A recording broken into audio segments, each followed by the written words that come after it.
Mi suegra se probó mi vestido de novia sin permiso y exige renovar sus votos en él.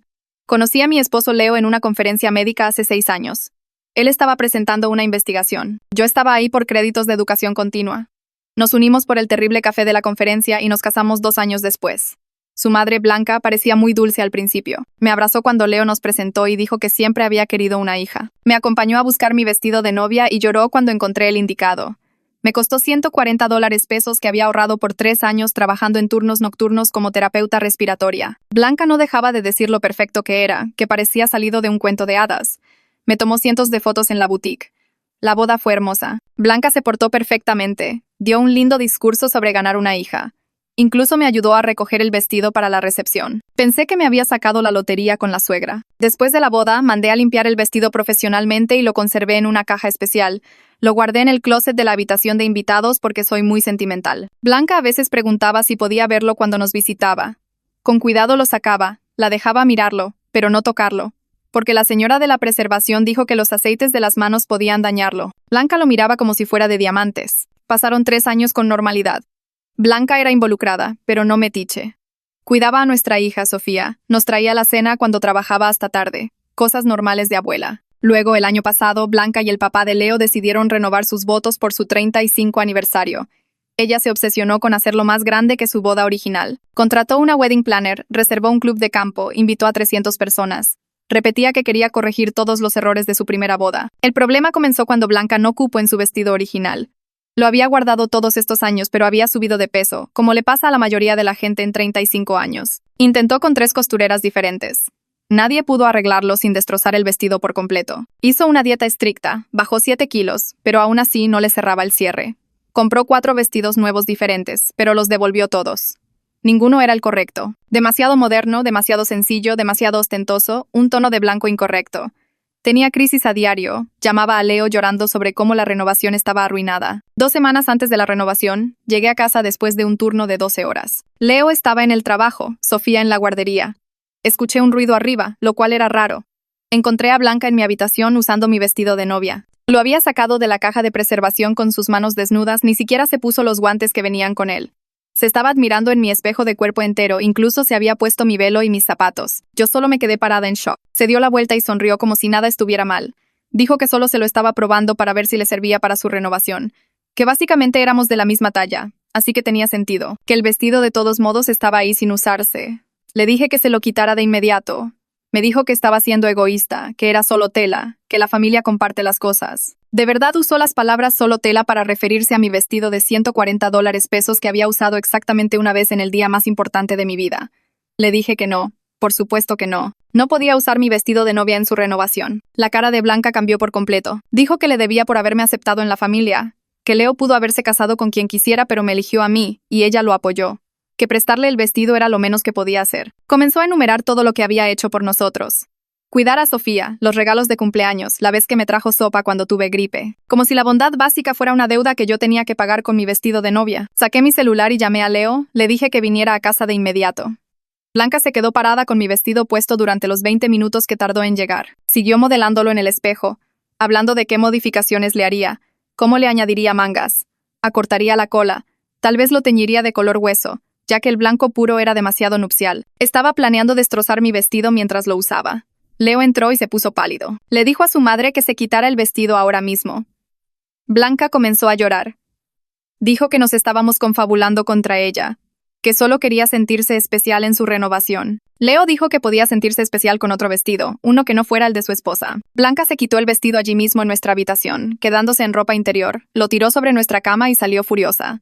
Llamó a Leo esa noche, desinvitándonos de la renovación. Dijo que habíamos arruinado su día especial por un estúpido vestido. Leo dijo que perfecto. De todos modos, no queríamos ir. Pero justo cuando pensamos que todo había terminado, llegamos a casa una noche y encontramos la puerta forzada y la casa revuelta. Lo peor fue darnos cuenta de que el ladrón no tomó cosas al azar. Se llevó mi vestido de novia. Fui la primera en entrar por la puerta principal y lo vi de inmediato. La puerta del closet de invitados estaba abierta. La caja blanca de preservación no estaba por ningún lado. Mi joyero estaba intacto sobre el tocador. Todos los anillos de mi abuela seguían dentro. La colección de relojes de Leo permanecía en su estuche en su buró. La laptop estaba en el escritorio. La televisión montada en la pared.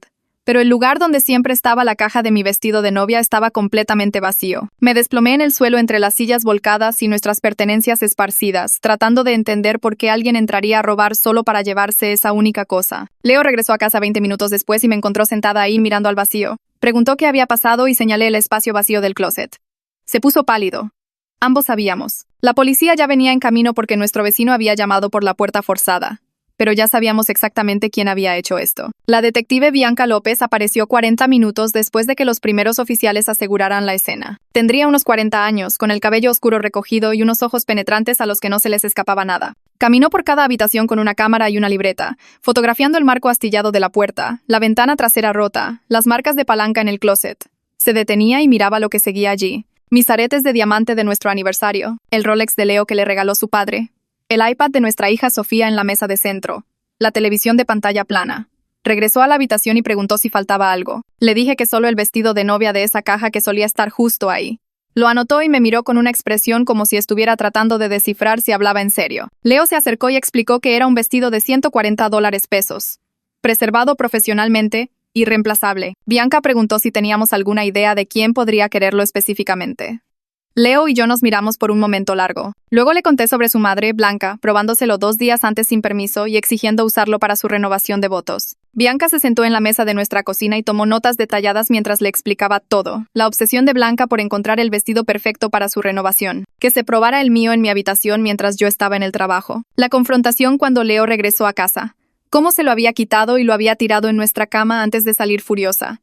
Cómo nos había desinvitado de la renovación esa noche. Bianca anotó todo y dijo que el robo selectivo, combinado con el conflicto reciente, convertía a Blanca en una clara persona de interés, pero que necesitaba evidencia antes de acercarse a ella. No podía simplemente aparecer y acusar a la suegra de alguien de robo sin pruebas. Leo sacó su celular con manos temblorosas y llamó a su papá, Guillermo. Trató de sonar casual, pero su voz se quebró al preguntar si Blanca había traído a casa algún paquete o caja grande recientemente. Nos quedamos sentados escuchando la llamada en altavoz. Guillermo sonaba confundido y cansado. Dijo que Blanca se había encerrado en la habitación de invitados hacía 2 días y no salía ni quería hablar con él sobre la renovación. Él había estado durmiendo solo en su dormitorio y dejaba comida afuera de la puerta del cuarto de invitados. Leo preguntó si podía revisar la habitación de invitados en busca de una caja blanca grande, tal vez de 60 por 90 centímetros. Guillermo se quedó en silencio por un segundo y luego accedió, pero preguntó de qué se trataba esto. Leo dijo que le explicaría todo, pero que por favor revisara la habitación primero. Escuchamos a Guillermo subir las escaleras, sus pasos pesados en el suelo de madera. Tocó la puerta y llamó a Blanca. No hubo respuesta. Volvió a tocar. Nada. Luego escuchamos una llave en una cerradura y una puerta abriéndose. Guillermo hizo un sonido agudo de asombro que me revolvió el estómago.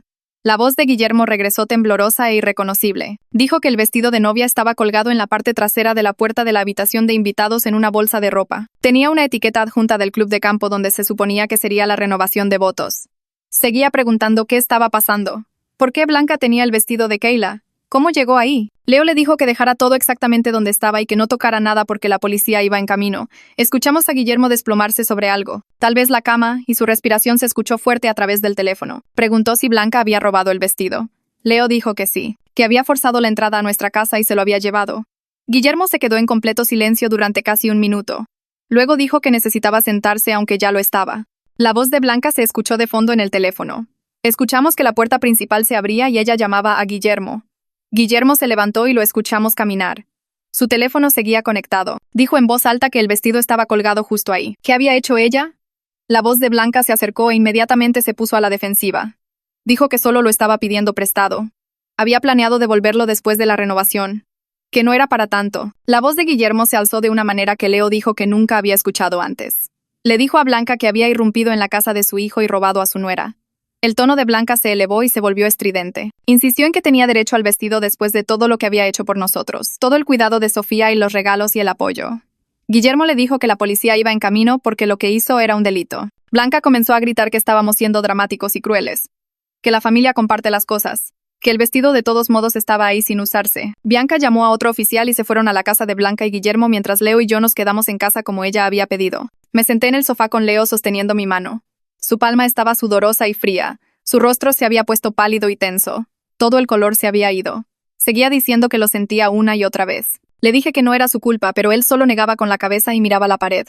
Esperamos así por 1 hora, sin hablar. apenas moviéndonos. Mi teléfono vibró con un mensaje de texto de la guardería de Sofía preguntando por la recogida y me di cuenta de que habíamos olvidado a nuestra hija en todo este caos. Leo fue a buscarla mientras yo esperaba. Bianca llamó justo después de que él se fue. Dijo que habían recuperado el vestido y arrestado a Blanca por robo a casa-habitación, daños a la propiedad y robo. Blanca estaba siendo procesada en la estación. Podía recoger el vestido después de que terminaran de documentarlo como evidencia. 3 días después entré a la sala de evidencia de la policía para recuperar mi vestido. La caja de preservación estaba sobre una mesa de metal aplastada y rasgada por un lado. Habían fotografiado todo desde múltiples ángulos, etiquetado todo con marcadores de evidencia. Abrí lo que quedaba de la caja con guantes que me dieron. El vestido se veía mal de inmediato. Había huellas dactilares visibles en el corpiño, manchas oscuras que parecían maquillaje. La bastilla tenía tierra incrustada en las cuentas por haber sido arrastrada por los pisos. El velo tenía un desgarro. Tomé fotos de todo con mi celular antes de doblarlo con cuidado de nuevo. La especialista en preservación a la que llamé esa tarde dijo que el daño costaría al menos 45,000 pesos limpiarlo y repararlo adecuadamente. Dijo que algunas de las manchas podrían ser permanentes, dependiendo de qué estuviera hecho el maquillaje. La tierra podría salir, pero las cuentas estaban definitivamente rayadas. Me preguntó qué le había pasado y le dije que mi suegra lo había robado para usarlo en su renovación de votos. Guillermo llamó a Leo esa noche llorando tan fuerte que apenas podíamos entenderlo. No dejaba de disculparse y de decir que no tenía idea de que Blanca fuera capaz de algo así. Dijo que había cancelado la renovación de votos por completo y que los anticipos se habían perdido, pero que no le importaba. Se estaba quedando en un hotel porque ni siquiera podía mirar a Blanca en ese momento. Leo trató de consolar a su papá mientras también dejaba muy claro que íbamos a presentar cargos y que no los retiraríamos sin importar quién lo pidiera. Guillermo dijo que entendía y que nos apoyaba por completo. Dijo que Blanca necesitaba enfrentar consecuencias reales por una vez en su vida. Leo preguntó qué quería decir con eso y Guillermo dijo que había habido otros incidentes a lo largo de los años, cosas más pequeñas, pero que siempre había puesto excusas por su comportamiento. Ya no más. La abogada de Blanca llamó a Bianca 2 días después de eso tratando de concertar una reunión con nosotros. Bianca llamó para preguntar si queríamos escuchar lo que tenían que decir. La abogada se puso al teléfono y sugirió que estábamos exagerando lo que ella llamó un malentendido familiar. Dijo que Blanca estaba arrepentida y dispuesta a pagar cualquier daño al vestido. Le dije a la abogada a través de Bianca que irrumpir en nuestra casa, forzar nuestra puerta, aterrorizar a nuestra familia y robar mi propiedad no era un malentendido. Era un delito. La voz de la abogada se volvió más fría y dijo que los procedimientos en la corte familiar serían feos y públicos, que nuestros trapos sucios se ventilarían frente a todos los que conocíamos, que toda la familia de Blanca testificaría sobre lo buenas personas que eran. Dije que no me importaba quién testificara ni lo que dijeran. Blanca había cometido un robo a casa-habitación e iba a enfrentar las consecuencias legales. La abogada dijo que lamentaríamos tomar ese camino y colgó. El teléfono comenzó a sonar en menos de 1 hora. La tía de Leo fue la primera, dejando un largo mensaje de voz sobre cómo Blanca claramente necesitaba ayuda de salud mental en lugar de cargos criminales. Repetía que la familia debería apoyar a la familia durante una crisis, que estábamos siendo crueles y vengativos. Luego llamó el primo de Leo diciendo que su mamá estaba fuera de sí, que Blanca siempre había sido tan buena con todos y no merecía esto. Escuché a Leo atender llamada tras llamada. Su rostro se veía más cansado con cada una. Algunos parientes nos apoyaron por completo, diciendo que lo que Blanca hizo estuvo mal sin importar qué. Otros actuaron como si estuviéramos destrozando a la familia por un estúpido vestido. El tío de Leo de verdad dijo esas palabras. Estúpido vestido. Como si los $140 pesos y los 3 años de ahorros no significaran nada. Tomé el teléfono cuando Leo parecía a punto de tirarlo y le dije a su tío que los problemas de salud mental no excusan el irrumpir en la casa de alguien y robar su propiedad. Que si Blanca estaba teniendo una crisis, debió haber buscado ayuda en lugar de cometer delitos. Me colgó. Leo se sentó en el sofá con la cabeza entre las manos mientras yo bloqueaba a otros 6 familiares que no dejaban de llamar. A la mañana siguiente, Eduardo Soto de nuestra compañía de seguros se presentó con un portapapeles y una cámara. Tendría unos 60 años con cabello canoso y ojos amables y pasó 2 horas revisando todo. Fotografió la puerta forzada desde múltiples ángulos, midió el daño, documentó el marco de la ventana rota. En nuestra habitación miró el closet donde había estado guardada la caja de preservación, tomó notas sobre las marcas de palanca en la puerta. Le mostré las fotos que había tomado del vestido arruinado en la estación de policía y anotó cada detalle sobre las manchas y el daño por la tierra. Explicó que nuestra póliza de seguro de hogar cubriría completamente la reparación de la puerta, el reemplazo de la ventana y el daño al closet. El vestido estaba cubierto hasta $140 pesos con la documentación adecuada, que yo tenía de la compra original y el servicio de preservación. Dijo que el reclamo tardaría 3 o 4 semanas en procesarse, pero que todo parecía sencillo. Al menos no estaríamos en bancarrota además de todo lo demás. Esa tarde, Sofía llegó a casa de la guardería y preguntó por qué la abuela Blanca ya no podía visitarnos. Se me revolvió el estómago porque habíamos estado evitando esta conversación esperando que no se diera cuenta todavía. Leo la cargó y la sentó en su regazo y yo me senté junto a ellos tratando de encontrar qué decir. Le dijimos que la abuela Blanca tomó algunas malas decisiones que rompieron nuestra confianza e hirieron a nuestra familia. Que a veces, cuando las personas toman muy malas decisiones, ya no pueden ser parte de nuestras vidas, incluso si las queremos. La cara de Sofía se arrugó y preguntó si la abuela Blanca ya no nos quería. La voz de Leo se quebró cuando dijo que no era eso, que la abuela Blanca nos quería, pero tomó decisiones que no eran seguras para nuestra familia. Sofía comenzó a llorar, preguntando por qué la abuela no podía simplemente pedir perdón y arreglarlo como tiene que hacer ella en la escuela cuando comete errores. Traté de explicar que algunos errores son demasiado grandes para arreglarlos solo con un perdón, que los adultos tienen consecuencias más difíciles que los niños. No lo entendió y sinceramente yo apenas lo entendía yo misma. Leo la abrazó mientras ella lloraba y vi lágrimas corriendo por su rostro también. No dejaba de acariciarle el cabello y prometerle que el abuelo Guillermo todavía la quería y la visitaría mucho. La lectura de cargos ocurrió 3 días después en el juzgado del condado. Nos sentamos en la galería mientras Blanca era traída vistiendo un overol naranja, con las manos esposadas. Se veía terrible, con el cabello sin lavar y la cara hinchada por llorar.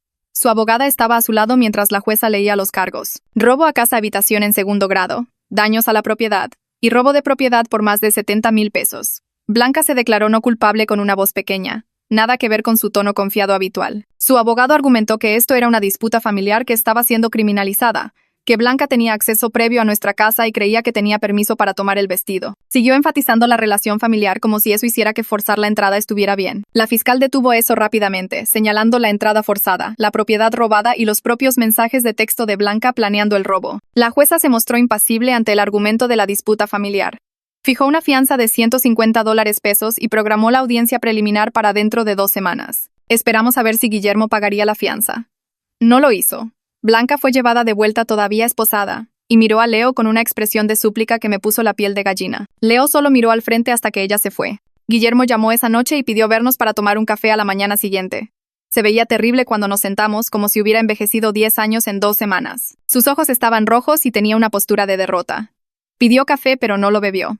Solo rodeó la taza con sus manos y miró la mesa. Luego dijo que iba a solicitar el divorcio, que toda esta situación lo había obligado a ver patrones que había estado ignorando durante décadas. El derecho de Blanca, su manipulación, la forma en que llevaba la cuenta de cada cosa amable que hacía como si la gente le debiera por decencia básica. Dijo que el incidente del vestido fue solo la gota que derramó el vaso en 35 años de comportamiento controlador. Leo se veía devastado, preguntando si había alguna manera de solucionarlo. Guillermo negó con la cabeza y dijo que había terminado de poner excusas por las decisiones de Blanca, que la había solapado por mucho tiempo y verla irrumpir en nuestra casa y traumatizar a nuestra familia fue la llamada de atención que necesitaba. Se disculpó por no haberla confrontado antes, por todas las veces que había suavizado las cosas en lugar de hacerla responsable. Leo lloró y Guillermo lloró y yo me quedé sentada sintiéndome culpable de que nuestra situación estuviera terminando su matrimonio, aunque sabía que en realidad no era nuestra culpa. Mi primera cita con la doctora Sally ocurrió esa misma semana. Me la recomendó una compañera de trabajo que había consultado a una terapeuta de trauma después de un accidente automovilístico. La oficina de Sally era tranquila y cómoda, con mucha iluminación suave y plantas. Me dejó hablar durante toda la primera sesión, simplemente procesando todo lo que había sucedido. Le conté sobre confiar completamente en Blanca, darle la bienvenida a mi vida y a mi hogar, tratarla como la madre que siempre quise, y ella me pagó esa confianza literalmente forzando mi puerta y robando algo precioso para mí. Sally dijo que la violación se siente más profunda cuando es la familia, porque la traición es a varios niveles. No es solo el delito en sí, sino el quiebre de la confianza y la seguridad con alguien que se suponía que te amaba y protegía. Hablamos de cómo le había dado a Blanca acceso a mi hogar, a mi hija, a mis espacios privados porque confiaba en ella. Y ella usó ese acceso para planear un delito contra mí. Sally dijo que ese tipo de traición lleva tiempo procesarla y sanarla, que era normal sentirse enojada y violentada y confundida al mismo tiempo. Salí sintiéndome un poco menos loca por tener reacciones tan fuertes a lo que algunos familiares seguían llamando solo un vestido. La hermana de Blanca llamó a mi celular directamente 2 días antes de la audiencia preliminar. No reconocí el número, así que contesté, e inmediatamente comenzó a exigirme que retirara los cargos. Su voz era cortante y acusatoria, diciendo que estaba siendo vengativa y cruel, que Blanca cometió un error pero no merecía tener antecedentes penales e ir a prisión. Le dije que irrumpir en la casa de alguien no es un error, es una decisión. Que Blanca sabía exactamente lo que estaba haciendo cuando forzó nuestra puerta y robó mi propiedad. Dijo que estaba destrozando a la familia, que todos estaban tomando bandos y las relaciones se estaban destruyendo. Señalé que Blanca destrozó a la familia cuando decidió que sus deseos importaban más que nuestra seguridad y confianza. Que yo no la obligué a cometer delitos. Ella eligió hacerlo por sí misma. La hermana de Blanca me llamó egoísta y dijo que me arrepentiría de tomar este camino cuando Blanca saliera y la familia nunca me perdonara. Colgué y bloqueé su número. La audiencia preliminar se llevó a cabo un martes por la mañana. La sala del tribunal era más pequeña de lo que esperaba, con quizás 20 asientos en la galería. Rafael Carmona, el vecino de Blanca y Guillermo, testificó primero. Tenía unos 70 años, jubilado. Muy directo y honesto. Dijo que había visto a Blanca cargando una caja blanca grande en su auto alrededor de las 7 de la tarde el día del robo. Lo recordó específicamente porque actuaba nerviosa y apurada. No dejaba de mirar a su alrededor como si no quisiera que nadie la viera. Él la saludó y ella dio un brinco. Luego se apresuró a entrar en su auto y se fue rápidamente.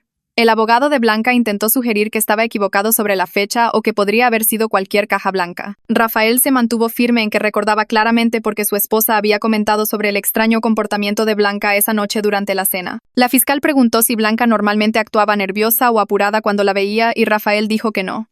Solía ser muy amable y habladora. Esto era completamente diferente a su comportamiento normal. Ana Torres testificó a continuación, presentando la evidencia de la escena del crimen con fotos y documentación. Tendría unos 40 años, profesional y precisa en su testimonio. Explicó que la puerta había sido forzada con fuerza significativa, dejando huellas de botas y madera astillada. La ventana se rompió desde afuera con una piedra encontrada en nuestra habitación. Había marcas de palanca en la puerta de nuestro closet donde alguien la había forzado con una herramienta, probablemente un destornillador según las marcas. Recorrió cada pieza de evidencia metódicamente, mostrando que esto fue claramente una entrada forzada intencional y no alguien que tenía una llave que se dejaba entrar. Los patrones de daño mostraban a alguien irrumpiendo que no tenía permiso ni acceso. El abogado de Blanca intentó argumentar que la puerta pudo haber sido dañada previamente, pero Ana lo desestimó mostrando las astillas de madera frescas y los patrones de daño nuevos. Todo era consistente con un robo que ocurrió en la fecha específica que reportamos. Después de la audiencia, Sally me advirtió que el abogado de Blanca probablemente cambiaría a una defensa de demencia. Dijo que era una táctica común cuando la evidencia era abrumadora, sugiriendo que la acusada tuvo una crisis mental y no era responsable de sus acciones. Pero Sally señaló que las crisis de salud mental reales no suelen involucrar este nivel de planificación y comportamiento calculado. La fiscalía estuvo de acuerdo, diciendo que los mensajes de texto de Blanca mostraban una clara planificación durante varios días. Esto no fue un acto impulsivo durante una crisis. Fue un robo premeditado. La fecha del juicio llegó 3 semanas después de la audiencia preliminar, y la sala del tribunal estaba llena de más gente de la que esperaba. Leo subió al estrado primero, y la fiscal le pidió que describiera haber encontrado a Blanca en nuestra habitación usando mi vestido de novia. Explicó cómo había llegado a casa por mi llamada y entró para ver a su madre modelando el vestido en nuestro espejo, hablando de las modificaciones que quería hacer. Su voz se mantuvo firme, pero pude ver sus manos temblar ligeramente mientras se agarraba al estrado de los testigos. La fiscal preguntó qué dijo Blanca cuando le ordenó que se lo quitara, y Leo relató que ella enumeró todo lo que había hecho por nosotros como si le debiéramos una deuda. Dijo que ella actuó con derecho al vestido, como si nuestra propiedad fuera suya para tomarla porque era familia. El abogado de Blanca intentó sugerir que Leo estaba exagerando el comportamiento de su madre, pero Leo se mantuvo firme en cada detalle. La jueza tomó notas todo el tiempo y su expresión se mantuvo neutral pero concentrada. Cuando la fiscal preguntó si Blanca había devuelto nuestra llave de casa después de ese incidente, Leo dijo que no. Tuvimos que cambiar todas nuestras cerraduras porque ya no confiábamos en ella. Blanca se sentó en la mesa de la defensa mirando a Leo con una expresión de dolor, pero él no la miraba. La fiscal terminó y el abogado de Blanca se negó a interrogar, lo que parecía una elección inteligente dado lo sólido que era el testimonio de Leo.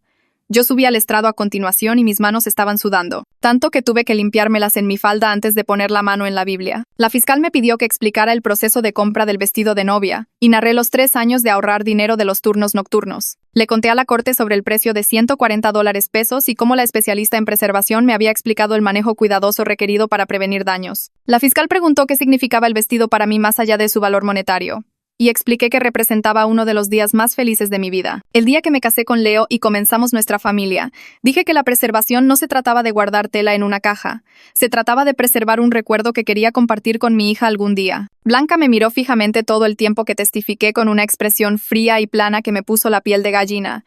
No había remordimiento en sus ojos, ninguna comprensión de por qué lo que había hecho dolía tanto. La fiscal preguntó si le había dado permiso a Blanca para tomar el vestido, y dije que absolutamente no, que le había dicho explícitamente que no podía usarlo para su renovación de votos. El abogado de Blanca me preguntó si alguna vez había considerado prestar el vestido a miembros de la familia, y dije que no, porque estaba preservado y destinado a permanecer así. Preguntó si creía que estaba siendo egoísta al negarme a compartir, y dije que no. Creía que estaba protegiendo mi propiedad y mis recuerdos. La jueza me agradeció y me retiré.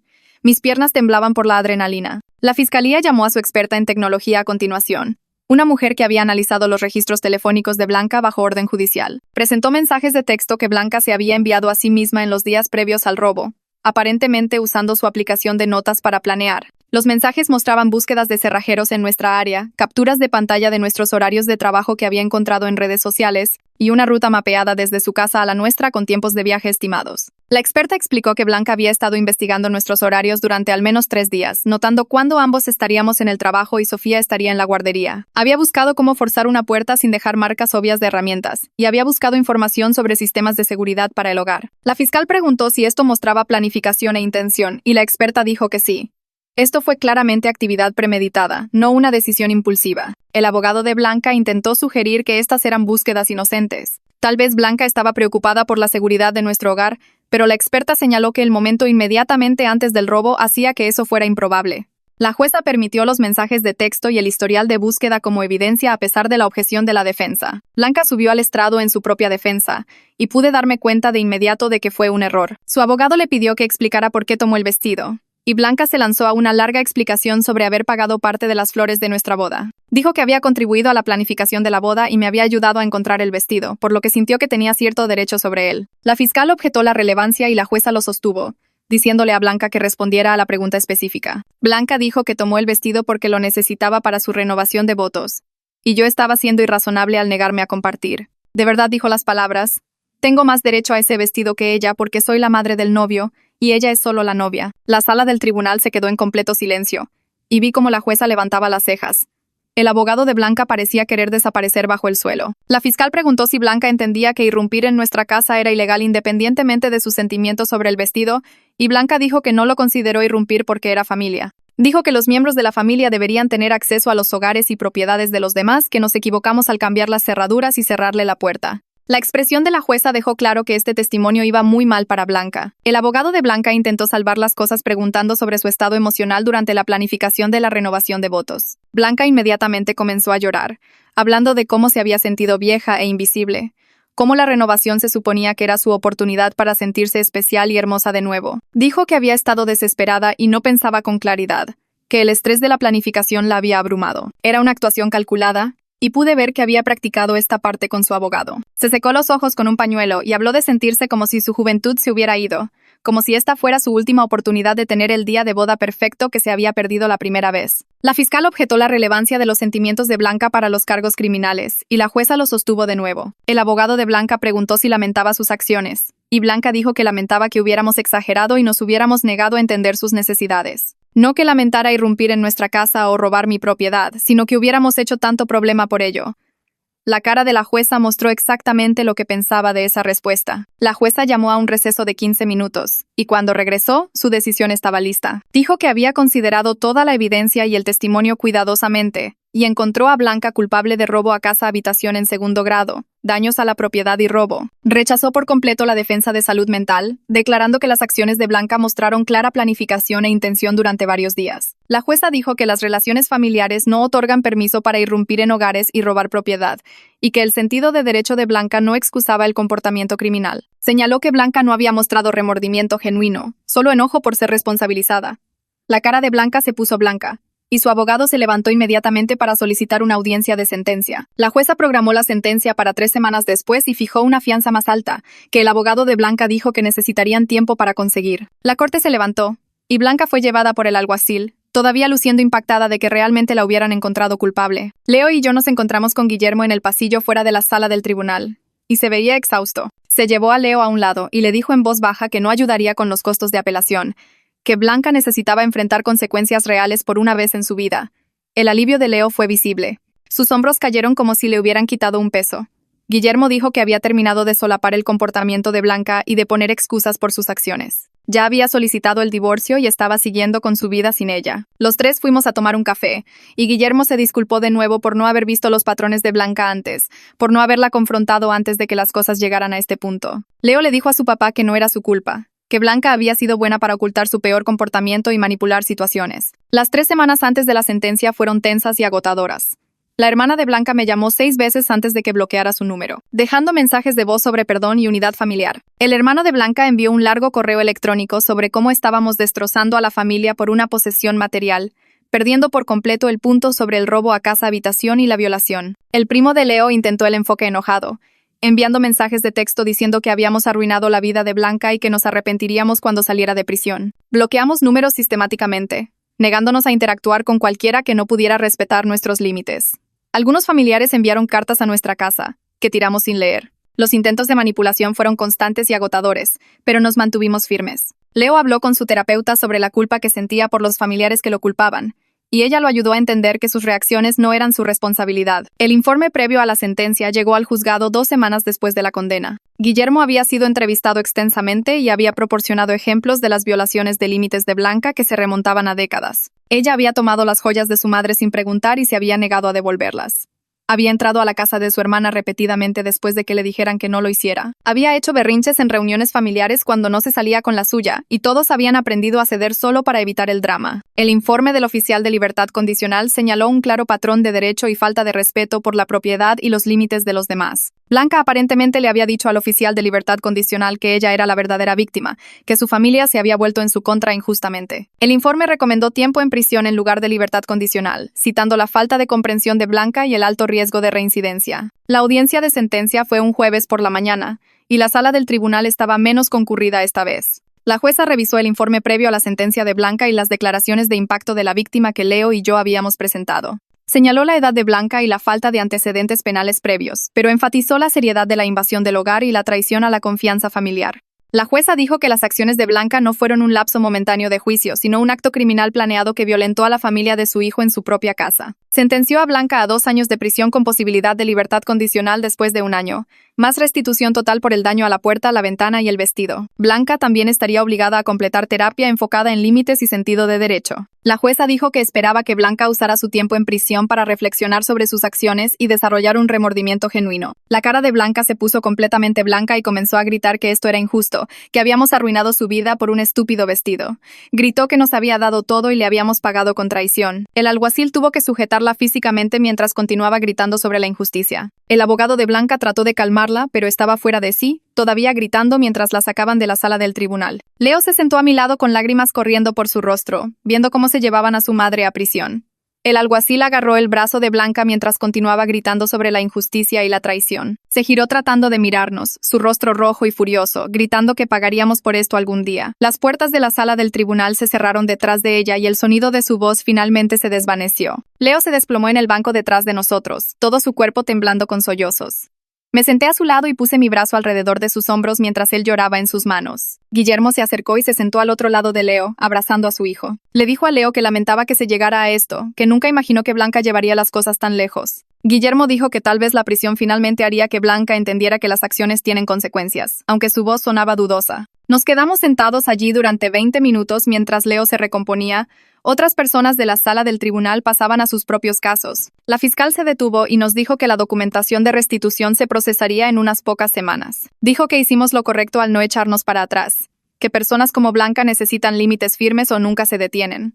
Leo asintió, pero no podía hablar todavía, su rostro aún húmedo por las lágrimas. Finalmente salimos del juzgado y condujimos a casa en silencio, Leo mirando por la ventana todo el camino. Esa noche apenas cenó y se fue a la cama temprano, exhausto por el peso emocional de ver a su madre ir a prisión. 2 semanas después, llegó un cheque de nuestra compañía de seguros por $140, más el costo de la puerta y la ventana dañadas. Llamé a la especialista en preservación de vestidos de novia que había hecho el trabajo original y le expliqué lo que sucedió. Me dio el nombre de alguien que se especializaba en la restauración de vestidos dañados. Una mujer que trabajaba en su estudio casero al otro lado de la ciudad. Hice una cita y llevé el vestido en su estado arruinado, las manchas de maquillaje visibles en la tela blanca y la tierra incrustada en la bastilla. La especialista lo examinó cuidadosamente bajo luces especiales, señalando dónde las manos de Blanca habían dejado marcas de aceite en las delicadas cuentas. Dijo que podía quitar la mayoría de las manchas usando técnicas diseñadas para textiles antiguos y reparar la bastilla rasgada con costuras casi invisibles. El trabajo tomaría 6 semanas y costaría $45,000, pero estaba segura de que podía restaurarlo a una condición casi original. Autoricé el trabajo y dejé el vestido con ella, sintiéndome extraña por dejarlo fuera de mi vista de nuevo después de todo lo que pasó. La especialista me llamó cada 2 semanas con actualizaciones sobre el progreso de la restauración. Había eliminado con éxito las manchas de maquillaje y la mayoría de las marcas de aceite, aunque quedaba algo de decoloración tenue visible de cerca. La reparación de la bastilla iba bien y sería completamente invisible desde una distancia de visión normal. Cuando recogí el vestido 8 semanas después, se veía casi como antes de que Blanca lo tocara. Casi, pero no del todo. Las marcas tenues me recordaban que nada de mi día de boda se sentía puro ya, Los recuerdos ahora ligados a la traición, los cargos criminales y la destrucción familiar. Comencé a ver a Sally 2 veces por semana en lugar de una porque los sentimientos sobre Blanca yendo a prisión eran más complicados de lo que esperaba. Parte de mí se sentía culpable viendo a Leo sufrir por perder a su madre, aunque yo sabía que ella se lo había buscado. Parte de mí se sentía enojada de que las acciones de Blanca nos obligaran a una posición donde la prisión era la única opción. Sally me ayudó a superar la culpa recordándome que yo no puse a Blanca en prisión.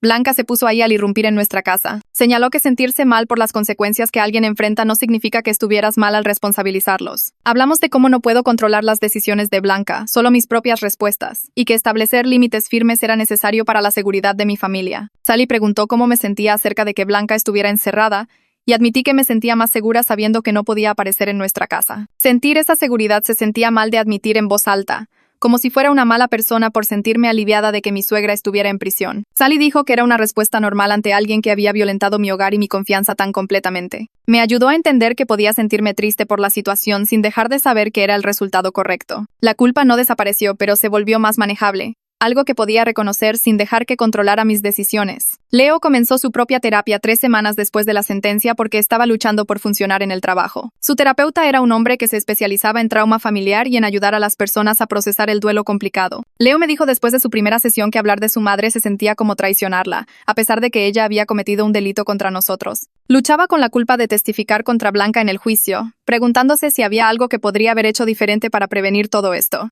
Su terapeuta lo ayudó a entender que los patrones de comportamiento de Blanca se establecieron mucho antes del incidente del vestido, remontándose a su infancia. Leo comenzó a reconocer formas en que su madre lo había manipulado a lo largo de los años, haciéndole responsable de manejar sus emociones y satisfacer sus necesidades. El terapeuta señaló que proteger a su esposa y a su hija era la elección correcta, que Leo tenía que elegir entre solapar el comportamiento de su madre o establecer límites. Leo regresaba a casa de las sesiones de terapia con un aspecto exhausto, pero más ligero de alguna manera, como si estuviera dejando un peso que había estado cargando durante años. Me dijo una noche que deseaba haber confrontado a su madre antes de que llegara al punto de cargos criminales. Le recordé que no podía haber sabido hasta dónde llegaría Blanca, que ninguno de nosotros vio venir el robo a casa-habitación. Sofía se ajustó a la ausencia de Blanca más fácilmente de lo que esperábamos, lo que me entristeció por lo que eso decía sobre su relación. Preguntó dónde estaba la abuela Blanca algunas veces en el primer mes, y le dijimos que la abuela tuvo que irse por un tiempo porque tomó malas decisiones. Sofía aceptó esta explicación y volvió a jugar con sus juguetes, sin hacer preguntas de seguimiento. Mencionó a Blanca ocasionalmente durante los siguientes meses, pero no parecía extrañar mucho las visitas. Me di cuenta de que el tiempo de Blanca con Sofía siempre había sido más sobre las necesidades de Blanca que sobre las de Sofía, más sobre ser vista como una abuela devota que realmente conectar con su nieta. Guillermo comenzó a venir todos los fines de semana a pasar tiempo con Sofía, llevándola al parque y ayudando con los cuentos antes de dormir. Fue paciente y atento de maneras que Blanca nunca lo había sido, escuchando de verdad cuando Sofía hablaba en lugar de redirigir las conversaciones hacia sí mismo. Sofía comenzó a llamarlo abuelo y a preguntar cuándo vendría la próxima vez, disfrutando claramente la atención. Guillermo traía libros y juguetes apropiados para su edad en lugar de los regalos caros de Blanca que eran más para impresionarnos que para agradar a Sofía. La relación entre Guillermo y nuestra familia se volvió más saludable y genuina sin la manipulación de Blanca en medio. Leo comentó una noche que su papá por fin era el abuelo que siempre había esperado que Sofía tuviera. 3 meses después de la sentencia de Blanca, llegó una carta con una dirección de remitente del Centro Penitenciario para Mujeres. La miré fijamente durante 1 minuto completo antes de abrirla, sin estar segura de querer leer lo que había dentro. La carta era de 2 páginas con la letra de Blanca, aparentemente escrita por consejo de su consejero de prisión. La mayor parte eran justificaciones sobre cómo el estrés de la renovación de votos la había abrumado y cómo ella siempre había estado allí para nosotros cuando la necesitamos. Enumeró ejemplos de veces que había cuidado a Sofía o nos había traído cena, como si le debiéramos acceso ilimitado a nuestras pertenencias a cambio de bondad familiar básica. Cerca del final había una frase sobre lamentar que nos sintiéramos heridos por sus acciones, no lamentar las acciones en sí mismas. No había reconocimiento de que irrumpir en nuestra casa estuviera mal.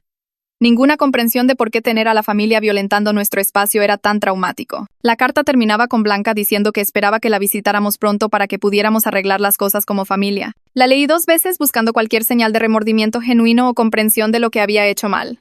Nada. Solo autocompasión y manipulación envueltas en lenguaje de terapia. Fui a la cocina y tiré la carta a la basura sin responder, sin querer interactuar con la continua negativa de Blanca a asumir la responsabilidad. Leo preguntó qué había en la carta y le dije que era más de lo mismo, justificaciones y mentalidad de víctima. Él asintió y dijo que no le sorprendía, que su madre nunca se había disculpado por nada en toda su vida sin añadir salvedades sobre cómo había sido provocada o malinterpretada. 6 meses después de la sentencia de Blanca, el divorcio de Guillermo finalizó. Vino a contarnos en persona, luciendo tanto triste como aliviado. El divorcio había avanzado relativamente rápido ya que Blanca estaba en prisión y no podía alargar los procedimientos. Guillermo dividió sus bienes de acuerdo con la ley estatal, pero dejó claro que no quería tener nada que ver con Blanca después de su liberación. Le dijo a Leo que había desperdiciado 35 años en alguien que solo se preocupaba por sí misma y que no iba a desperdiciar el tiempo que le quedaba. Leo preguntó si su papá estaba bien y Guillermo dijo que estaba mejor que en décadas, que vivir sin las constantes demandas y el drama de Blanca se sentía como respirar aire fresco. Guillermo se había mudado a una casa más pequeña cerca de nosotros y estaba saliendo con una mujer llamada Margarita que había conocido a través de un grupo de senderismo. Parecía más joven de alguna manera, menos desgastado,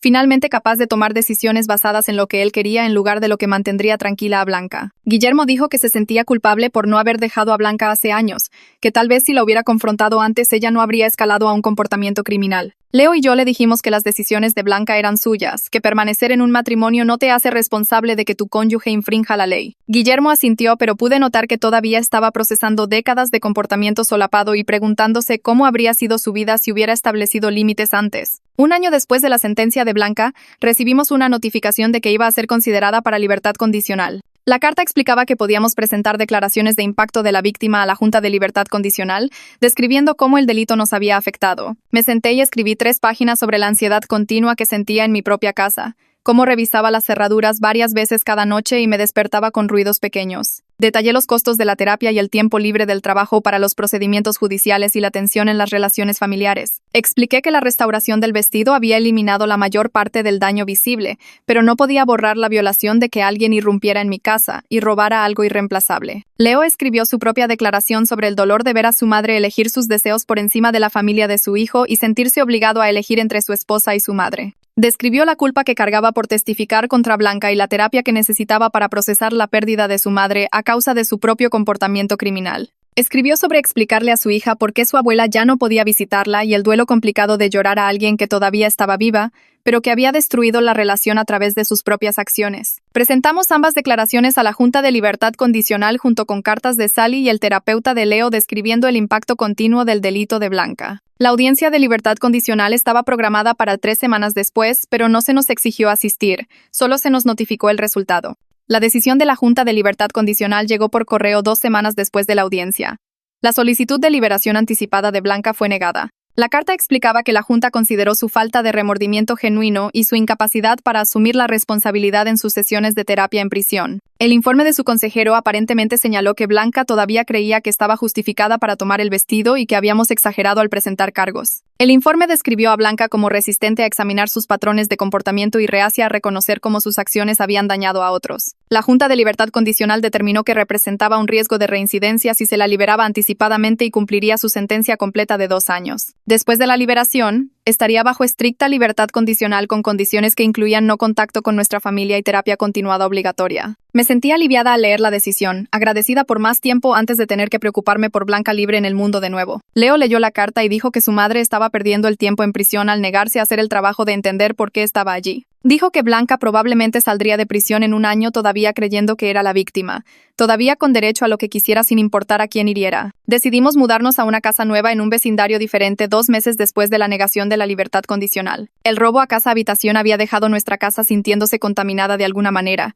Los recuerdos de encontrar todo saqueado eran demasiado fuertes para superarlos por completo. Encontramos un lugar a 15 minutos con un patio trasero más grande y un mejor sistema de seguridad. Cámaras que cubrían todas las entradas y luces con sensor de movimiento alrededor del perímetro. Sofía estaba emocionada por el patio más grande y el equipo de juegos que los dueños anteriores habían dejado. Leo y yo caminamos por la casa nueva durante la inspección final y sentí que algo se soltaba en mi pecho. La tensión que había estado cargando desde el día que encontré a Blanca usando mi vestido. El lugar nuevo se sintió como un nuevo comienzo sin borrar lo que habíamos pasado. Una oportunidad para construir nuevos recuerdos que no estuvieran conectados con la traición y la violación. Nos mudamos durante un fin de semana con ayuda de Guillermo y algunos amigos del trabajo. Colgué el vestido de novia restaurado en el closet de la habitación principal de la casa nueva, visible pero protegido. Un recordatorio tanto de la alegría como de la supervivencia. Leo me rodeó con el brazo mientras lo mirábamos y dijo que habíamos superado lo peor que él podía imaginar y habíamos salido más fuertes. La casa nueva se sentía más segura y ligera de alguna manera, como si finalmente pudiéramos avanzar en lugar de simplemente sobrevivir cada día. Sofía corrió por las habitaciones reclamando su nuevo dormitorio y preguntando cuándo podríamos tener un perro ahora que teníamos un patio. Le dijimos que lo pensaríamos. ambos sonriendo ante su emoción por este nuevo capítulo de nuestras vidas. Leo regresó a casa del trabajo 3 semanas después de que nos mudamos y me dijo que su supervisor le había ofrecido un ascenso a coordinador senior de investigación. El puesto significaba mejor sueldo y más responsabilidad, pero también requería viajar a conferencias y sitios de investigación aproximadamente una vez al mes durante 3 o 4 días seguidos. Se sentó en la mesa de la cocina y preguntó si yo estaba cómoda con eso, si la idea de estar sola por la noche me ponía ansiosa. Lo pensé honestamente y le dije que el nuevo sistema de seguridad ayudaba mucho y Sally había estado trabajando conmigo en manejar la ansiedad que todavía aparecía a veces cuando escuchaba ruidos inesperados. Hablamos sobre diferentes opciones y decidimos intentarlo con Guillermo, quedándose las primeras veces que Leo viajara solo hasta que yo me sintiera más segura sola. Leo aceptó el ascenso al día siguiente y su primer viaje estaba programado para dentro de 6 semanas, dándome tiempo para prepararme mentalmente. Sally sugirió que buscara un grupo de apoyo para personas que habían experimentado violaciones por parte de miembros de la familia, diciendo que podría ayudar a conectar con otros que entendían ese tipo específico de traición. Encontré uno que se reunía los martes por la noche en un centro comunitario en el centro y fui a mi primera reunión 2 semanas después. Había 8 personas en el círculo esa noche, todas de diferentes edades y procedencias, pero conectadas por el mismo hilo de la familia causando daño. Una mujer habló sobre su hermana robando su identidad y acumulando $500 en deudas de tarjetas de crédito a su nombre. Otro hombre describió a su hermano vandalizando su negocio después de un desacuerdo sobre la herencia de su padre. Una mujer más joven compartió cómo su madre había saboteado su boda llamando al lugar y cancelando todo 2 días antes de la ceremonia. Todos nos sentamos allí compartiendo estas historias de personas que se suponía que nos amaban eligiendo herirnos en su lugar y nadie intentó presionar el perdón o sugerir que deberíamos darles otra oportunidad. El líder del grupo enfatizó la comprensión y la validación, reconociendo el duelo complicado de perder relaciones familiares a causa de sus propias decisiones destructivas. Salí de esa primera reunión sintiéndome menos sola en lo que había pasado con Blanca, entendiendo que la traición familiar era su propio tipo específico de trauma que la gente de fuera no siempre entendía. Blanca fue liberada de prisión 18 meses después de que nos mudamos a la casa nueva, habiendo cumplido su sentencia completa de 2 años. Guillermo llamó a Leo para informarle que había salido y que sus condiciones de libertad condicional incluían no contacto con nuestra familia y terapia continuada obligatoria durante los próximos 3 años. Nos dijo que Blanca estaba viviendo en un pequeño apartamento de una habitación al otro lado de la ciudad y trabajando en una tienda minorista en el centro comercial. Guillermo dejó claro que no tenía contacto con ella y no planeaba tenerlo, habiendo construido una nueva vida que era mucho más feliz sin su manipulación y drama. Leo preguntó si su papá estaba bien con todo y Guillermo dijo que se sentía más ligero que en décadas, como si finalmente pudiera respirar sin preocuparse por el próximo arrebato o demanda de Blanca. La carta formal del oficial de libertad condicional de Blanca llegó a nuestro buzón 4 días después de su liberación. Describía la orden de no contacto en lenguaje legal específico, declarando que Blanca tenía prohibido cualquier contacto directo o indirecto conmigo, Leo o Sofía. La carta proporcionaba instrucciones para reportar violaciones, incluyendo un número de teléfono directo para el oficial de libertad condicional y requisitos claros de documentación. Leer el lenguaje oficial hizo que todo se sintiera final de una manera que en realidad era reconfortante, sabiendo que ahora había consecuencias legales reales si Blanca intentaba insertarse de nuevo en nuestras vidas. Ese límite se sintió protector en lugar de punitivo, una pared en la que podíamos confiar para mantenernos a salvo. Sofía tenía 6 años ahora y llegó a casa de la escuela una tarde, preguntando por qué solo tenía una abuela y un abuelo cuando sus amigos tenían más. Había estado comparando árboles genealógicos en clase y notó que otros niños tenían 4 abuelos mientras que ella solo veía a Guillermo y a mi mamá regularmente. Leo y yo nos sentamos con ella y le explicamos en términos sencillos que la abuela Blanca había tomado decisiones que no eran seguras para nuestra familia, por lo que ya no podía ser parte de nuestras vidas. Sofía pensó en esto por un minuto, luego preguntó si la abuela Blanca había sido mala con nosotros. Le dijimos que sí, de una manera que lastimó a nuestra familia, y que a veces las personas no pueden cambiar incluso cuando queremos que lo hagan. Sofía aceptó esto con la resiliencia objetiva que tienen los niños y volvió a jugar con sus muñecas. Aparentemente la conversación se resolvió en su mente. Nuestro 7º aniversario de bodas cayó en un sábado de junio, y Leo y yo decidimos celebrarlo con una pequeña ceremonia donde yo usaría el vestido de novia restaurado. Se sintió importante reclamar el vestido y crear un nuevo recuerdo positivo con él, en lugar de dejar que las acciones de Blanca definieran lo que significaba. Planeamos todo en nuestro patio trasero solo con familiares cercanos y amigos, queriendo marcar este hito en nuestro matrimonio. Guillermo vino la mañana de la ceremonia y ayudó a Leo a colocar sillas y colgar luces en el patio. Me arreglé arriba con mi mejor amiga ayudándome a ponerme el vestido, y mirarme en el espejo se sintió diferente esta vez. El vestido representaba supervivencia ahora.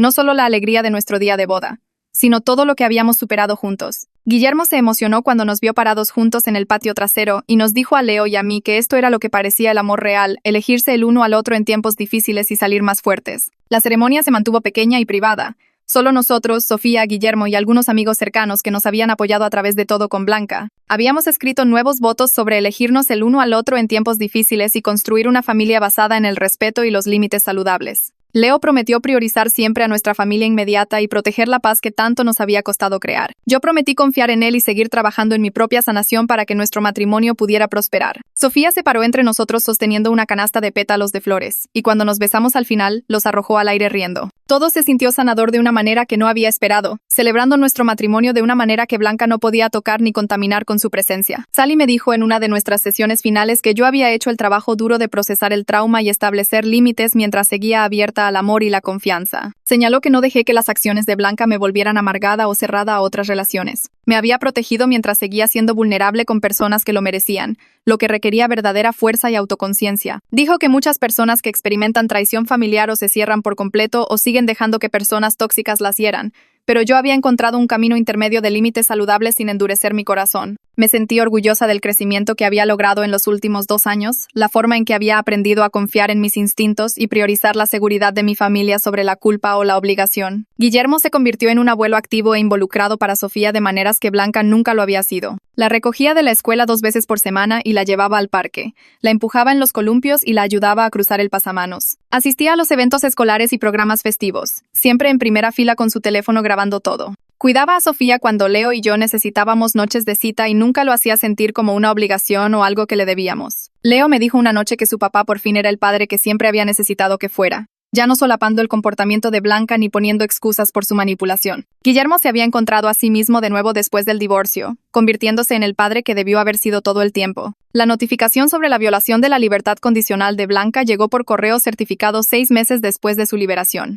La carta explicaba que Blanca había intentado contactar a la tía de Leo y manipularla para que organizara una reunión con nosotros, violando la orden de no contacto. Su libertad condicional se extendió por 1 año adicional y recibió una advertencia formal de que futuras violaciones resultarían en tiempo en la cárcel. El informe del oficial de libertad condicional incluía capturas de pantalla de mensajes de texto donde Blanca había intentado convencer a la tía de que le estábamos negando a Sofía injustamente, que merecía ver a su nieta. El hecho de que Blanca todavía no pudiera respetar los límites incluso después de todo, después de la prisión y la libertad condicional y de perder a toda su familia, nos demostró que habíamos tomado la decisión correcta al mantener el no contacto. Algunas personas nunca aprenden, nunca asumen la responsabilidad, nunca cambian sin importar las consecuencias que enfrenten. 6 meses después de la violación de la libertad condicional, mi supervisora en el hospital me llamó a su oficina y me ofreció un ascenso para dirigir el departamento de terapia respiratoria. El aumento de sueldo fue significativo, lo suficiente como para que Leo y yo finalmente pudiéramos abrir una cuenta de ahorros universitarios para Sofía y todavía tener dinero sobrante cada mes. Acepté de inmediato y pasé las siguientes semanas capacitándome en las nuevas responsabilidades administrativas mientras seguía manteniendo mis habilidades clínicas afiladas. Mis colegas me organizaron una pequeña celebración en la sala de descanso con pastel y tarjetas, y varios de ellos mencionaron lo impresionados que estaban con cómo había manejado todo con Blanca. El trabajo se convirtió en este espacio donde me sentía completamente capaz y valorada, donde mis habilidades importaban y nadie cuestionaba mi juicio ni intentaba manipularme. El hospital tenía reglas y límites claros, respeto profesional, y yo prosperé en ese ambiente después de años de navegar por el caos de Blanca. Leo y Guillermo comenzaron a ir a pescar cada 2 sábados por la mañana, saliendo antes del amanecer y regresando alrededor del mediodía, oliendo a agua del lago y protector solar. Nunca habían tenido ese tipo de relación antes porque Blanca siempre se interponía en sus interacciones, manejando la conversación y desviándola de cualquier cosa demasiado personal o emocional. Ahora se sentaban en un bote durante horas sin nada que hacer más que hablar, y Leo regresaba a casa de esos viajes luciendo más ligero de alguna manera. Guillermo se disculpó una mañana mientras estaban poniendo la carnada en los anzuelos. Dijo que lamentaba todos los años que Leo pasó tratando de manejar los berrinches de Blanca y mantener la paz. Admitió que debió haberla confrontado décadas atrás en lugar de solapar su comportamiento y esperar que Leo simplemente lidiara con ello. Leo me lo contó esa noche mientras nos preparábamos para acostarnos, su voz entrecortada por la emoción mientras describía a su papá finalmente reconociendo la carga que había llevado. Hablaron sobre la infancia de Leo, sobre las veces que Guillermo se había quedado callado cuando Blanca estaba siendo irrazonable, sobre el alivio de no tener que proteger los sentimientos de nadie más. Los viajes de pesca se convirtieron en esta tradición donde podían ser honestos el uno con el otro sin que la manipulación de Blanca lo envenenara todo. 2 años después de que Blanca salió de prisión, la tía de Leo mencionó durante una llamada telefónica que se había encontrado con Blanca en un supermercado. Blanca todavía estaba trabajando en el mismo trabajo minorista, todavía viviendo sola en su pequeño apartamento al otro lado de la ciudad, y aparentemente le dijo a la tía que ella era la verdadera víctima en todo esto. Según la versión de los hechos de Blanca, yo era una nuera vengativa que había puesto a su hijo en su contra por un malentendido, y los cargos criminales eran solo mi forma de castigarla por estar demasiado involucrada en la vida de Leo. La tía parecía incómoda transmitiendo esta información, como si no estuviera segura de si debería decírnoslo o no. Leo le agradeció por informarnos y dijo que no estábamos interesados en corregir la narrativa de Blanca o interactuar con ella de ninguna manera. Habíamos aprendido que algunas personas nunca asumirán la responsabilidad por sus acciones. Siempre encontrarán una manera de pintarse como la víctima sin importar cuánta evidencia exista de lo contrario. Blanca podía contar la historia que quisiera contar. No íbamos a perder energía luchando contra eso. Sofía comenzó segundo de primaria y llegó a casa una tarde con una tarea de árbol genealógico, emocionada de llenar todos los nombres y dibujar imágenes. Nos sentamos en la mesa de la cocina con ella esa noche, ayudándola a mapear las ramas, y preguntó por qué no estábamos incluyendo a la abuela Blanca, como algunos de sus amigos incluían a todos sus abuelos. Leo y yo intercambiamos una mirada, y luego le expliqué suavemente que algunos miembros de la familia no son parte de nuestras vidas porque tomaron decisiones que no eran seguras para nosotros. Le ayudamos a crear un árbol que tenía a Guillermo prominentemente presentado con múltiples ramas mostrando su relación, y agregamos una nota simple en la parte inferior que decía que algunos parientes no están incluidos porque las familias vienen en diferentes formas. Sofía aceptó esta explicación de la manera en que lo hacen los niños, con lógica directa que no requería todas las complicadas emociones adultas detrás de ella. Su maestra me llamó unos días después para decir que había manejado la tarea con sensibilidad y entendía que las familias modernas no siempre incluyen a todos los parientes biológicos. Mencionó que varios niños en la clase tenían situaciones similares y que Sofía no debería sentirse diferente o extraña por ello. Leo tuvo que viajar a una conferencia en otro estado por 3 días, y por primera vez desde el robo a casa-habitación, me sentí completamente bien estando sola en casa por la noche. La ansiedad que solía dispararse cada vez que escuchaba un ruido después del anochecer se había desvanecido con los meses de terapia y sanación, reemplazada por la confianza en nuestro sistema de seguridad y mi propia capacidad para manejar lo que surgiera. Seguí mi rutina nocturna normal. Acosté a Sofía, vi algo de televisión y me fui a dormir sin ese nudo familiar de miedo en el estómago. Sally tenía razón durante una de nuestras últimas sesiones cuando dijo que el trauma no tiene que definirte para siempre si haces el trabajo para procesarlo. Había hecho ese trabajo, enfrentado el miedo, aprendido a confiar en mis instintos de nuevo, y ahora podía estar sola en mi propia casa sin sentir que estaba esperando que algo terrible sucediera. Leo llamó antes de acostarse cada noche que estuvo fuera y pude decirle honestamente que estaba bien, que no solo lo estaba diciendo para que él se sintiera mejor acerca de viajar. Organizamos la cena de acción de gracias en nuestra casa ese año con Guillermo y mis padres y la familia de mi hermana, creando nuevas tradiciones que no incluían el drama o la manipulación de Blanca. Guillermo llegó temprano para ayudar a Leo a poner mesas extra en el comedor mientras yo trabajaba en el pavo, y mi mamá trajo su famoso pastel de camote que a Sofía le encantaba. El día se sintió relajado y cálido, lleno de conversación genuina y risas sin que nadie caminara de puntillas o manejara el humor de alguien. Comimos demasiada comida. Jugamos juegos de mesa con los niños. Vimos fútbol en la sala y nadie hizo un berrinche ni hizo que todo girara en torno a sí mismo. Me di cuenta mientras limpiaba esa noche que así es como se suponía que se sentían las reuniones familiares, la gente disfrutando de la compañía de los demás sin tensión constante o la amenaza de una explosión. Mi hermana me tomó aparte mientras lavábamos los platos y dijo que estaba orgullosa de cómo había manejado todo con Blanca, que establecer esos límites había sido la elección correcta aunque fue difícil. Leo y yo estábamos acostados en la cama una noche unas semanas después cuando dijo algo que me tomó por sorpresa. Me dijo que en realidad estaba agradecido de que la situación con Blanca hubiera sucedido antes de que Sofía tuviera la edad suficiente para formar recuerdos fuertes de ella, que ver el derecho y la manipulación de su madre como adulto lo había hecho reconocer patrones de su infancia que siempre había pensado que eran normales. Describió crecer pensando que su trabajo era manejar las emociones de su madre, mantenerla feliz y prevenir sus colapsos y lo agotador que había sido eso. Ahora podía verlo claramente por lo que era, manipulación emocional y violaciones de límites que había sido entrenado para aceptar. Dijo que estaba comprometido a romper esos patrones con Sofía, a criarla con límites saludables y enseñarle que no le debía a nadie acceso a su vida solo porque estuvieran relacionados. Hablamos durante más de 1 hora sobre el tipo de padres que queríamos ser, las lecciones que queríamos enseñarle a Sofía sobre el respeto, el consentimiento y el defenderse a sí misma. Guillermo comenzó a salir con una mujer llamada Margarita unos 8 meses después de que su divorcio finalizó y la trajo a conocernos un domingo por la tarde. Era amable y cálida sin ser insistente. Hacía preguntas sobre nuestras vidas y realmente escuchaba las respuestas y trataba a todos con respeto genuino. El contraste con la manipulación de Blanca era tan marcado que era casi divertido. Ver a alguien interactuar con nosotros como gente normal en lugar de piezas de ajedrez para ser movidas. Margarita trajo galletas caseras para Sofía y no hizo un gran despliegue de ello.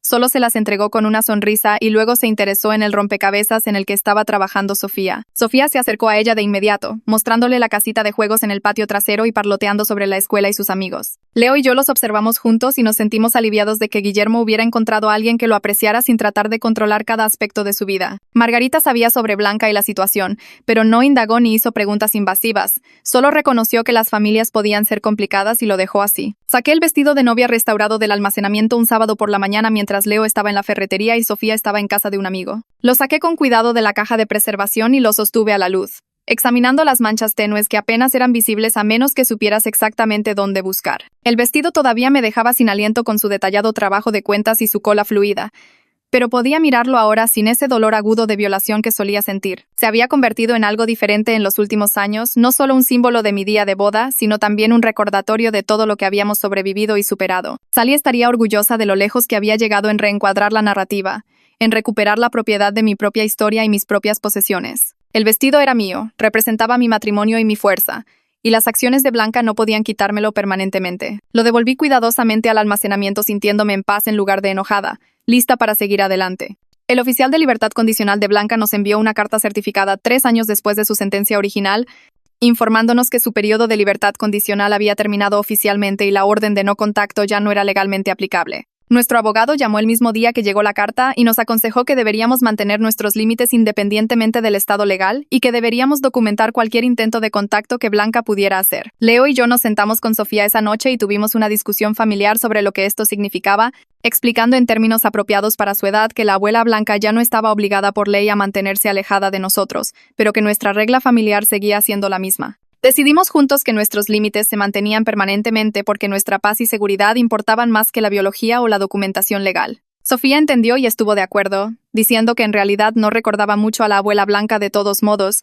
y que estaba feliz con la familia que teníamos. La orden legal podría haber expirado, pero nuestro compromiso de protegernos no había cambiado, y archivamos la documentación, sabiendo que habíamos hecho todo bien. Nuestro 10º aniversario llegó rápido y Leo me sorprendió con el alquiler de una casa en la playa a 2 horas de distancia, solo nosotros dos para un fin de semana largo. Guillermo y Margarita se llevaron a Sofía sin dudarlo, ya planeando actividades y prometiendo enviar fotos. Empacamos ligero y condujimos un viernes por la tarde, con las ventanas abiertas y música puesta, y se sintió como ser joven de nuevo antes de que todo se complicara. La casa de la playa era pequeña pero justo frente al agua, y pasamos la primera noche caminando descalzos en la arena, hablando de todo lo que habíamos pasado. Leo se detuvo en un momento y me miró con una expresión seria y dijo que estaba agradecido todos los días de que yo fuera su pareja, que la mayoría de los matrimonios no habrían sobrevivido a lo que Blanca nos hizo pasar. Le apreté la mano y le dije que sobrevivimos porque nos elegimos el uno al otro primero, siempre, y eso nunca iba a cambiar. Nos quedamos despiertos hasta tarde esa noche en el porche escuchando las olas y haciendo planes para el futuro, planes reales sobre la educación de Sofía, y tal vez conseguir un perro y hacer más viajes como este. El fin de semana recargó algo en ambos. Nos recordó que habíamos construido algo lo suficientemente fuerte como para capear cualquier tormenta que Blanca nos hubiera lanzado. 2 semanas después de que regresamos, estaba comprando comestibles después del trabajo cuando vi a una mujer mirándome desde la sección de frutas y verduras. Me resultó familiar, pero no pude ubicarla hasta que se acercó y se presentó como una de las viejas amigas de Blanca de antes de que todo sucediera. Hizo este baile incómodo alrededor de decir algo directo, hablando de cómo el tiempo cambia a las personas y todos cometen errores, y lo sola que debe ser perder a toda tu familia por malentendidos. La dejé terminar y luego dije muy claramente que los sentimientos de Blanca no eran mi responsabilidad, y esperaba que encontrara la paz, pero no sería con mi familia. La cara de la mujer se puso roja y balbuceó algo sobre solo tratar de ayudar, y le dije que la mejor ayuda era respetar nuestros límites y no intentar hacerme sentir culpable en el supermercado. Asintió rápidamente y prácticamente salió corriendo. Y terminé mis compras sintiéndome orgullosa de haberme mantenido firme sin ser cruel o dejarme arrastrar por el drama. Algunas personas nunca entenderán que el perdón no significa darle a alguien acceso para lastimarte de nuevo. La fiesta de 8º cumpleaños de Sofía fue en un parque local con 20 niños corriendo, jugando y comiendo demasiado pastel. Había crecido hasta convertirse en una niña segura que no tenía miedo de hablar cuando algo le molestaba, pero también era increíblemente amable con otras personas. Guillermo y Margarita llegaron temprano para ayudar a montar y se quedaron hasta tarde para limpiar.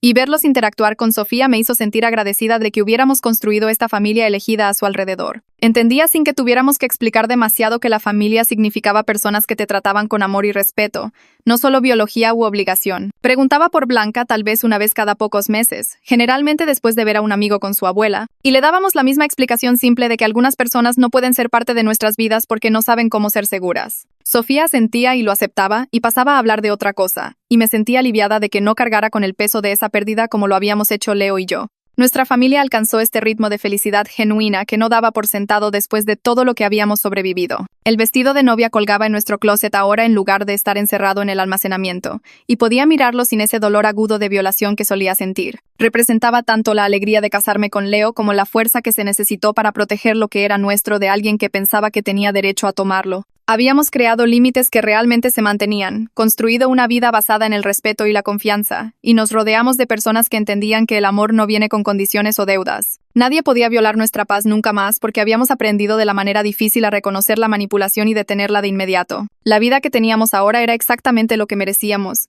y estaba orgullosa de todo lo que habíamos superado para llegar hasta aquí.